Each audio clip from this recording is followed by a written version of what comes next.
오늘 저녁에 우리가 함께 나눌 말씀은 예수님과 어떤 부자 청년 사이에 오고 가는 그 긴밀한 대화를 소개하고 있는 그런 말씀이 되겠습니다.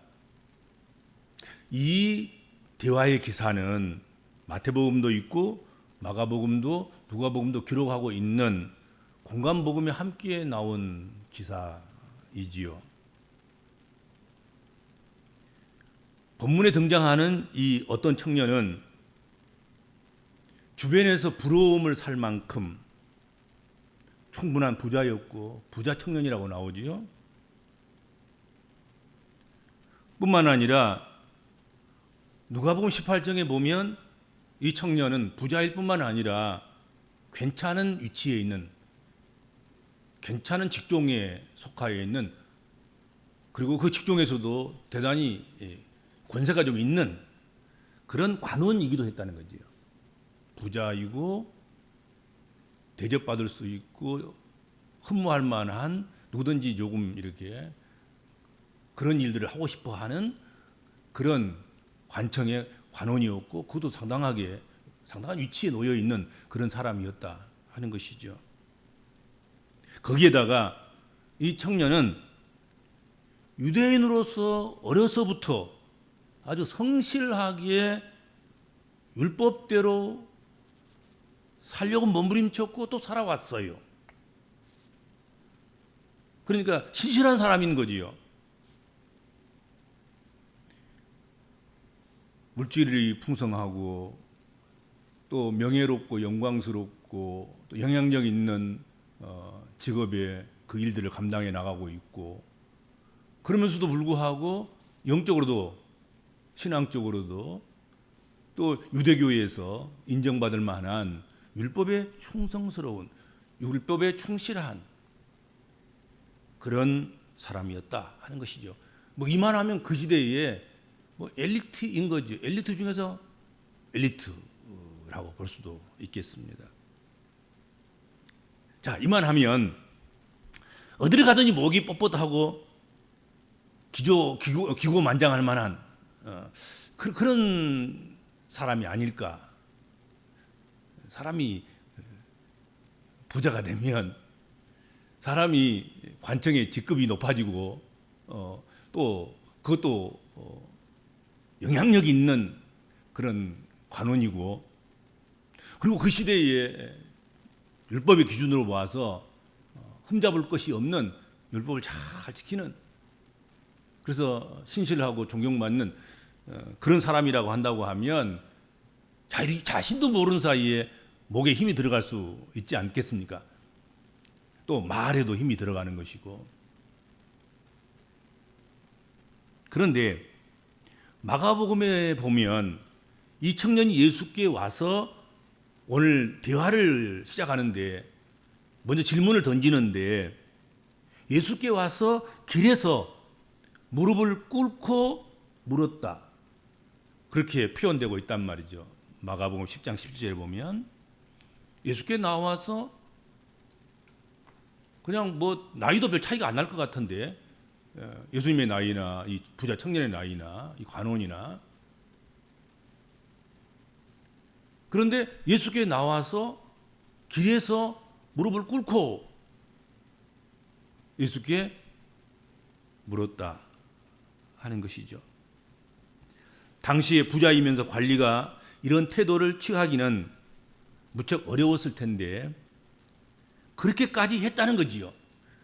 그런 사람이 오늘 등장하고 있는 부자 청년이고 관원이고, 그리고 율법을 준수하고 준행하고 율법대로 살아온 신실한 사람, 그 사람이 그렇게 했다 하는 것입니다. 그래서 예수께서는 그를 평가하지요. 예수께서는 그런 청년의 모습을 보고 또 그런 질문하는 태도를 보고 그를 사랑하셨다.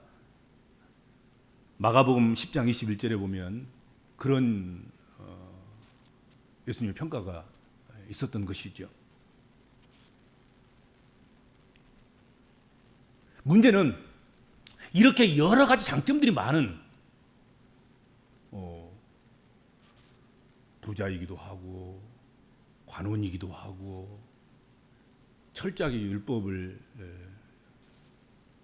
순종하고 율법을 지키는 자이기도 하고 태도까지도 겸손하고 겸양의 미덕을 갖춘 그런 사람이었는데, 근데 문제는 이 사람에게, 이 청년에게 영생에 대한 확신이 없었다 하는 것이죠. 이 정도 살면, 이 정도 부자니까 뭐 구제도 했을 것이고, 또 정직한 관원이다 보니까 뭐 여러 가지 어려운 형편에 있는 그런 백성들의 문제들도 해결해 주었을 것이고, 정직하게 일하려고 했었을 것이고, 또 율법대로 살았으니까 그 당시에 가장 기본적인 율법이 십계명이니까, 나중에 다시도 언급하겠습니다만은, 그렇다고 한다면 내가 이렇게 했으면 하나님께서 내게 영생을 주신 줄 내가 믿는다. 영생에 대해서 확신을 갖고 흔들리지 않아야 되는데 영생 자체에 대해서 확신이 없는 거예요. 율법에 충실했어도. 부자로서 누구에게 손 내밀어서 이게 그렇게 남을 괴롭히는, 또 남의 것 축내는 그런 삶을 살아보지 않았음에도 불구하고 관청의 관원으로서 역할을 감당해 오면서 또 많은 일들을 했음에도 불구하고 그런 걸 많이 했어도 영생에 대해서는 회의가 있는 것이죠. 영생에 대한 확신은 없는 거예요. 이 청년은 예수님이라면 혹시 자신에게 영생의 길을 알려주시고 영생의 확신을 심어주시지 않을까, 그렇게 해주시지 않을까, 그렇게 해서 예수님을 찾아와서 그리고 엎드려서 절하면서 예수께 이런 질문을 던진 것이 아닌가 하는 것이죠. 그는 예수님께 나와서 선생님이여, 내가 무슨 선한 일을 하여야 영생을 얻으리까? 그런 질문을 드렸습니다. 이때 예수님께서 그 청년의 질문에 대해서 어찌하여 선한 일에 대해서 내게 묻느냐? 선한 이는 오직 한 분뿐이시니라. 네가 생명에 들어가려면 계명들을 지키라. 그렇게 말씀했습니다. 그러자 청년이 바로 반응이 오는 거예요. 어떤 계명입니까? 네가 생명에 들어가려면 계명을 지켜라. 그렇게 예수께서 말씀하시자 어떤 계명입니까? 어떤 계명을 지켜야 하지요? 반색을 하면서 예수님께 다시 물었습니다. 예수께서 십계명 중에 앞에 부분을 생략하고 뒤에 부분, 사람이 인간들에게 어떻게 해야 될 것인가에 관한 그런 십계명 중에 두 번째 돌판에 기록된 살인하지 말라, 간음하지 말라, 도둑질하지 말라, 거짓 증언하지 말라, 내 부모를 공경하라, 내 이웃을 내 몸과 같이 사랑하라, 이 계명이니라. 이 계명을 지켜야 한다. 그렇게 친절하게 알려주셨습니다. 청년이 어지간하면 이 두 번째 돌판에 새겨져 있는 이 계명을 그 앞에 엄숙하게 그 거울에 자신을 비춰보면 어떻게 그걸 부족함이 없겠다고, 다 지켰다고 그렇게 말할 수 있었겠는가? 그런데 이 부자 청년은 아주 단호하게 이 모든 것을 내가 다 지켰습니다. 아직도 내게 부족한 것이 뭐가 있겠습니까? 나는 넘치도록 두 번째 돌판에 있는 이 계명을 잘 지켜왔다는 거예요. 이 청년은 율법에 대해서 자신감에 차 있었습니다. 이 청년은 예수님이 말씀하신 그 율법에 대해서 자신은 지키지 않은 것이 없으며 율법대로 다 했다고 자신 있게 고백했습니다. 나는 다 지켰습니다. 내가 무슨 부족함이 있겠습니까? 무엇이 부족하나이까? 아마도 이 청년은 겉으로 드러난 그런 계명의 요구는 다 지켰다고 생각했던 모양 같습니다. 그러했기 때문에 제가 생각할 때는 그는 주님으로부터 칭찬을 기다리고 있었지 않나 생각이 돼요. 그래? 그 엄청난 십계명 그것을 내가 지켰어? 참 나이도 많지 않은 것 같고 또 관원이어서 바쁠 것 같기도 하고 여러 가지 물질을 관리하는 것도 쉽지 않았을 텐데 그런 가운데서도 율법을 다 지켰어? 율법에 부족함이 없다고 할 수 있을 만큼 그렇게 율법을 지켜왔어? 이스라엘에서 너만한 사람이 또 어디 있겠는가? 어디서 너만한 사람을 만날 수 있겠는가? 너는 나를 따르는 데 있어서 하나도 부족함이 없는 사람이야. 나를 즉시 따르라. 아마도 그런 것들을 기대하지 않았을까? 이 부자 청년은.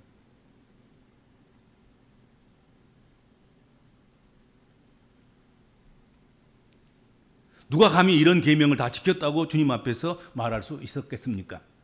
누가 감히 예수님 앞에서 아직도 무엇이 부족합니까? 하고 말할 수 있는 사람이 있겠습니까? 그럼에도 불구하고 이 청년은 당당하게 그렇게 이야기할 수 있었다 하는 거지요. 다 지켰습니다. 아직도 부족한 것이 뭐가 남아 있습니까? 부족한 것이 있으면 말씀하시옵소서.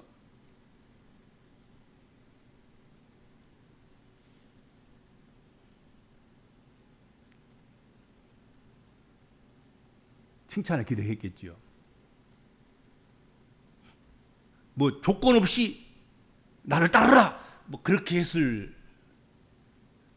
그것을 기대했겠지요.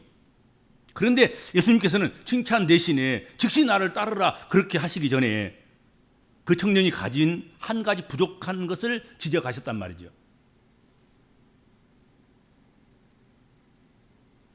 네가 온전하고자 할진대 가서 내 소유를 다 팔아서 가난한 자들에게 주라. 그리하면 하늘에서 네 부하가 있으리라. 그리고 와서 나를 쫓으라. 선제적으로 네가 할 일이 있다. 선언적으로 네가 해서 꼭 지켜야 될 일이 있다. 처분하고 처리하고 그렇게 해야 될 그런 일이 있다. 그 일이 뭐냐?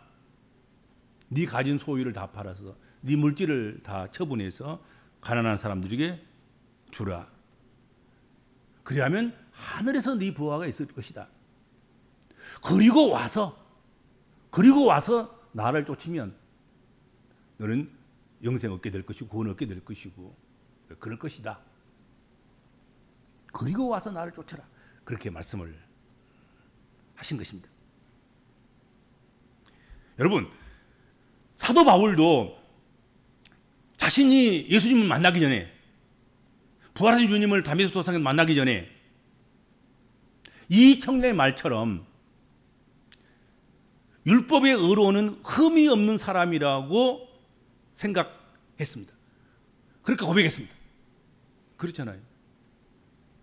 나는 율법에 있어서 최고의 학자이고 최고의 스승에게서 최고의 해석 방법을 배웠고 그리고 그 율법을 위해서 생명을 걸고 열심을 다하는 그런 사람이다.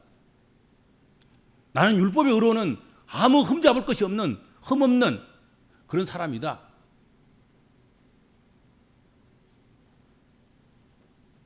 그러나 그가 예수 그리스도를 만났을 때 자신이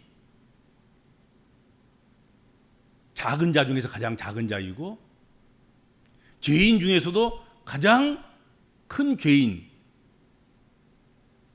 중에 괴수임을 깨달았다. 성경 그렇게 말씀하고 있어요. 이것은 바로 고백인 거예요. 예수 만나지 않았을 때, 예수를 몰랐으면, 부활한 주님 만나지 않았을 때는 제가 율법에 있어서는 뭐 정확한 자이고 흠이 없는 자이고, 그리고 율법을 범한 자들을 잡아다가 책망하고 벌 주고 심판하고 그럴 만한 그런 존재인 줄 자기가 아는 거예요. 나는 그 일을 위해서 태어났고 그 일에 훈련되어 있고 그 일에 가장 적합한 사람이다. 나 외에 그런 일을 누가 할 것인고, 그럴 만한 사람인 거예요. 그런데 부활한 주님을 만난 후에는 나는 그럴 만한 존재가 아니다. 나는 죄인 중에 괴수다.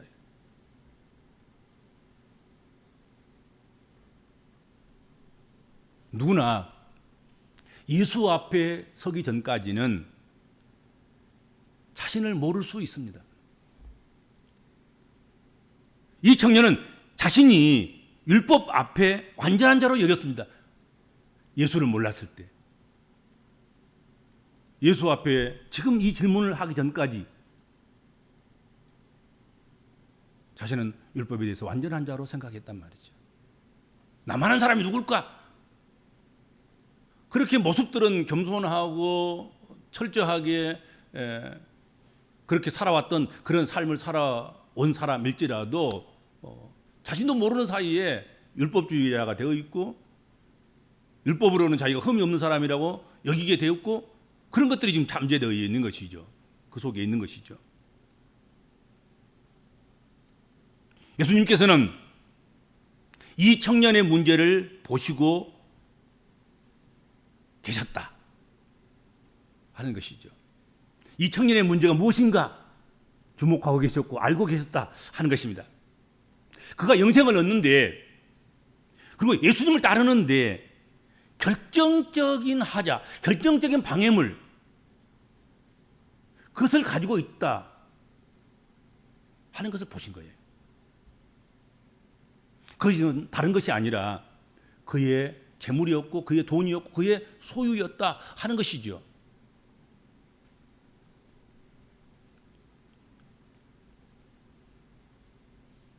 뭐 하나 부족해 보이지 않는 이 청년은 결국 소유를 팔아 가난한 자에게 주라는 그 말씀을 듣고 근심에 사로잡히고 말았습니다.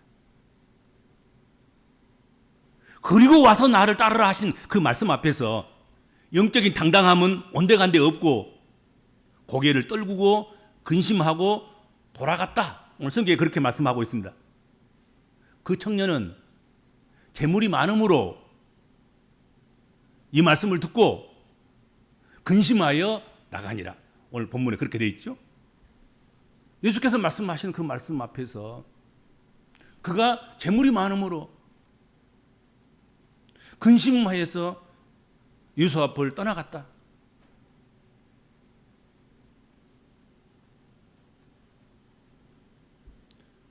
본문에 등장하는 이 청년은 반듯하고 갖춰야 할 모든 것을 다 갖춘 매우 당당한 사람이었습니다.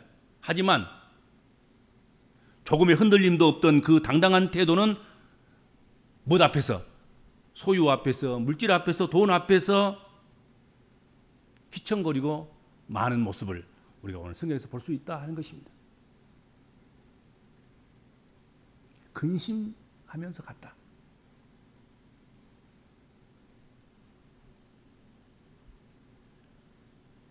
결국은 오늘 말씀을 보면 그는 이 소유의 문제, 재물의 문제, 물질의 문제를 뛰어넘지 못한, 결국은 그것에 의해 실족되었고 그것에서 넘어졌고 그것에 인해서 예수를 따르지 못하고 세상으로 다시 나간 그런 모습을 보여주고 있습니다.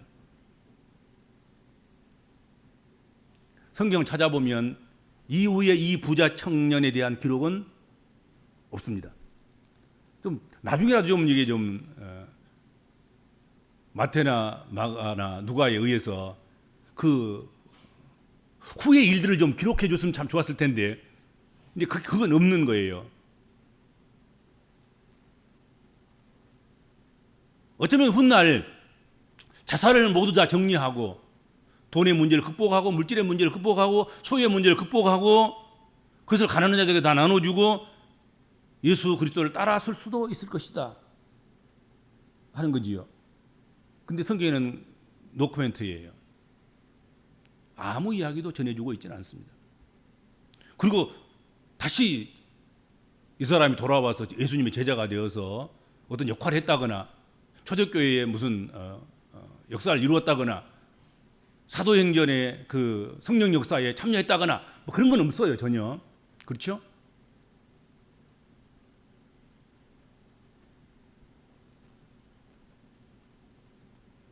영생과 돈 사이에서 끝끝내 결단하지 못하고 근심하고 살았을 수도 있을 것입니다. 또 그런 문제를 좀 다루어 줬으면 참 얼마나 좋겠습니까. 성경이 언제 예수께 나왔던 그 청년이 이렇게 근심하고 돌아가서 여전히 그 문제를 해결하지 못하고 이렇게 살다가 삶의 결말이 이렇게 났단다. 참 이렇게 알려주면 얼마나 좋겠어요. 근데 그렇게 알려주고 있지는 않습니다. 어찌되었건 이 청년은 부정적인 이미지로 지난 복음서가 기록된 이후로 오늘에 이르기까지 교회 안에서 참 예수께 나와서 질문은 잘했고 예수께 나와서 겸손히 아름다운 모습으로 태도로 예수께 궁금한 것을 묻고 또 어떻게 살아야 할 것인가의 길을 제시받기를 원했고 뭐 이런 것들은 아주 잘했는데 결국은 예수께 물어놓고도 예수께서 답하니까 그 답대로 살지 못한 정말로 예수께서 자기에게 가장 좋은 답을 주셨음에도 불구하고 그걸 수용하지 못한 아주 어리석은 자, 미련스러운 사람으로 우리 기억에 남는 교회 역사 속에 성경 역사 속에 모든 믿음의 권속들에게 이 복음서를 읽는 모든 사람들에게 혀를 껄껄 차게 만드는 그런 존재, 그런 인물이 되고 말았다 하는 것입니다. 그렇죠? 이 청년의 이야기를 들으면 생각만 하면 참 안 됐구나 그 생각 들잖아요. 뭐 하나 부족한 점이 없는데 돈도 많지, 관원이지, 또 율법에 하나도 부족이 없다고 생각하고 율법으로 온전함을 이루었다고 생각하는 그런 가운데에서 힘써서 애써서 그렇게 신실하게 살아왔던 그 사람이 더 확실한 영생, 이렇게 살아가는 것이 예수 그리스도에 의해서 확실히 확인되는, 인정받는 그런 순간을 바라고 예수께 나왔는데 예수께서 하신 말씀 한마디에 그리고 이거 하고 와서 나를 따르라 그 말씀 앞에 거꾸로 넘어져 가지고 다시 세상으로 빠져버리고 다시 영생을 어찌하면 얻을고 하는 그 물음과 그 궁금증과 그 갈급함과 그 갈증에 여전히 벗어나지 못하는 그런 존재가 됐다 하는 안타까운 일 아니겠습니까? 그렇죠?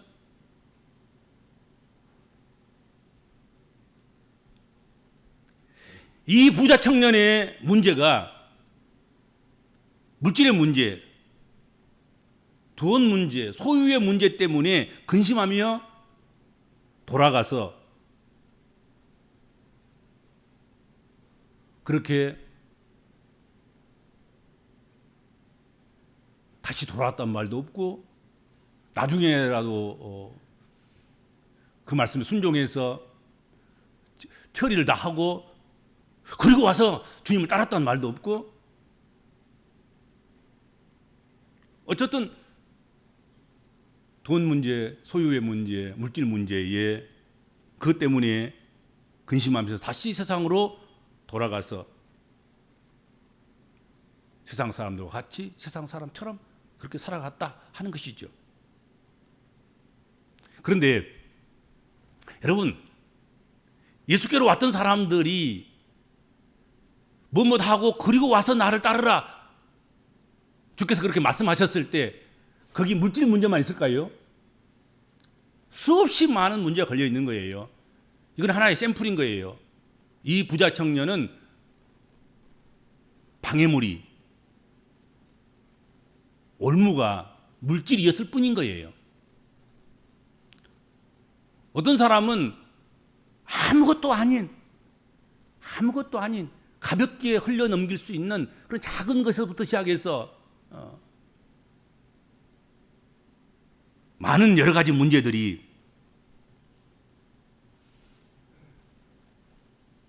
우리를 걸려 넘어지게 할 수 있는 방해물이 될 수도 있겠다 하는 것이죠. 그렇죠.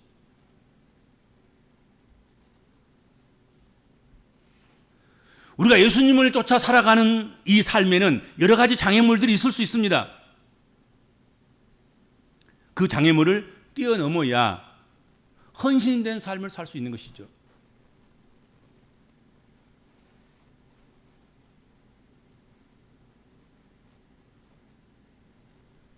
주께서 단순하게 성격이라고 말씀하시면 성품 바꿔야지. 너 성질을 좀 고치고 그리고 와서 나를 따라. 너는 다 좋은데 너 꼭 그 말꼬리 흐리고 말이야. 말꼬리 그 잡고 말이야. 부정적으로 이야기하는 거. 너 그것 좀 고치면 참 좋겠어. 그리고 와서 나를 따르면 어떨까? 거기는 그 시작해서 아주 사소한 작은 것부터 시작해서 큰 문제를 이기기까지 내 힘으로 내 능력으로 안 되는 문제도 있을 거란 말이죠. 너무 강렬하고 너무 크고 너무 무겁고 그런 문제들 뭐 그때야 어떻겠습니까? 내 힘으로 안 되는 것 주님께 맡기고 고칠 수 있는 힘을 달라고 간구하고 그리고라도 와서 주님을 쫓는 주님을 따르는 그런 사람이 되어야 되는 것 아니겠습니까? 그렇죠? 뭐 그런 것들이 예수를 그리고 와서 나를 따르는 그 일에 방해가 되고 걸림돌이 돼서 예수께 나오지 못하고 근심하에 나가서 세상에서 방황하고 그렇게 해서는 안 되는 것 아니겠습니까? 그렇죠?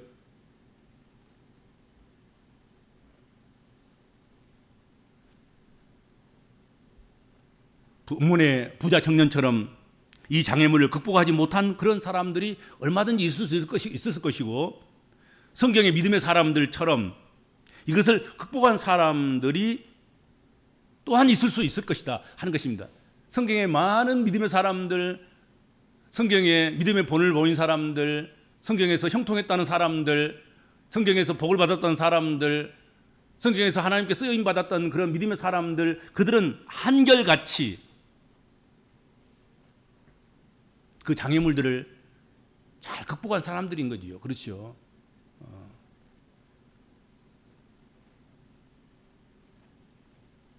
아담으로부터 시작해가지고 아브라함, 이삭, 야곱, 요셉 그들도 하나님 앞에서 이것 해결하고 와. 그리고 나를 따라. 나를 쫓아. 그게 없는 분이 없었거든요. 한 분도. 근데 성공적으로 결국 와서 예수 그리스도를 와서 하나님을 따랐던 하나님 백성들 그들은 한결같이 그 문제를 해결하고 와서 나를 따르라고 했을 때 결국은 그렇게 순종했고 장애물을 극복하고 나와서 장애물에 의해서 실족당하지 않고 넘어지지 않고 포기하지 않고 주님을 따랐던 것이죠.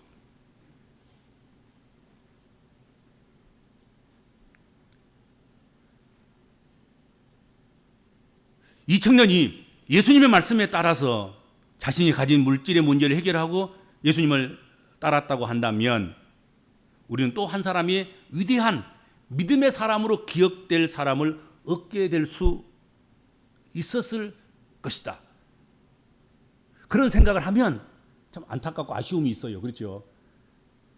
이 부자 청년의 뒷부분 그리고 와서 나를 따랐단다. 이게 해결됐더라고 하면 참 얼마나 많은 설교자들이 거기에도 설교를 했겠습니까? 그렇잖아요. 얼마나 많은 믿음의 권속들이 나도 저렇게 살아야지. 하나님 내게도 부를 주시고 내게도 관원과 같은 직분을 주시고 직위를 주시고 할 일을 주시고 사명을 주시고 율법을 아무 부족함 없이 지킬 수 있는 그런 은혜를 허락하여 주시고 주께서 어려운 문제에 대해서 그 문제 해결하고 와서 나를 따르라고 했을 때 그 문제를 해결하고 따를 수 있도록 이 부자 청년과 같이 할 수 있도록 그리고 와서 나를 따른 그 사람처럼 하게 해 주옵소서. 얼마든지 기도했을 것이고 그렇죠. 그 사람 표대로 세워서 그 사람의 발자취를 따라가기를 기도했을 것이고 그렇지 않겠나 하는 것이죠. 그렇죠.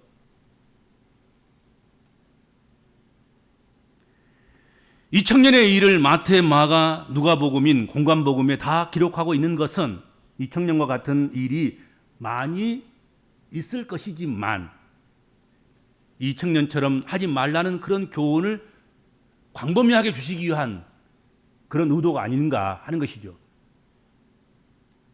그러니까 마태 공동체에도 마가 공동체에도 누가 공동체에도 이 말씀이 이 복음이 전해지는 곳에는 이 사람 이 부자 청년의 이야기도 전달되게 해서 이와 같이 어떤 문제 때문에 근심하고 나아가서 그리고 와서 나를 따르라는 말씀에 불순종하고 그런 장애물에 넘어진 실패자의 그런 삶을 살아가면 안 된다 하는 것을 교훈하기 위한 광범위하게 그것을 전파되도록 하기 위한 그런 일환으로 모든 복음서에 다 기록하고 있지 않나 하는 것이죠.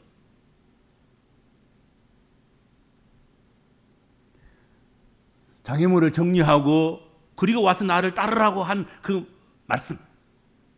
그럴 때 이 부자 청년처럼 근심하고 가는 사람이 아니라 아멘하고 주께 돌아오는 자, 그 문제를 해결해서 그리고 와서 정말 주님을 따르는 자,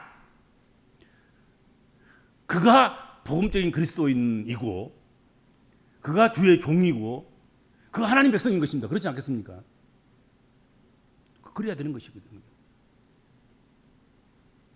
그 앞에 조건절이 얼마나 크냐 얼마나 많냐 그 관계없이 우리 그거 하고 와서 주님을 따르는 그런 하나님 백성, 하나님 종들, 하나님의 자녀들, 하나님 택함받은 하나님의 사람들, 그런 사람들이 되실 수 있기를 바랍니다.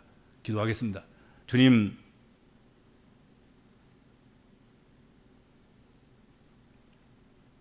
그리고 와서 나를 따르라 말씀하신 이 말씀 앞에 부자 청년과 같은 결말이 없게 해주시고 그와는 달리 그리고 와서 정말로 주님을 따르는 주님을 좇는 복음적인 그리스도인들이 되게 하여 주시고 그런 주의 종들이 되게 하시고 그런 하나님 백성들이 되도록 은혜 베푸시고 그렇게 되도록 이끄시고 인도하시고 그렇게 할 수 있도록 능력을 공급하여 주시고 은혜를 허락하여 주옵소서. 예수님의 이름으로 간절히 기도하옵나이다. 아멘.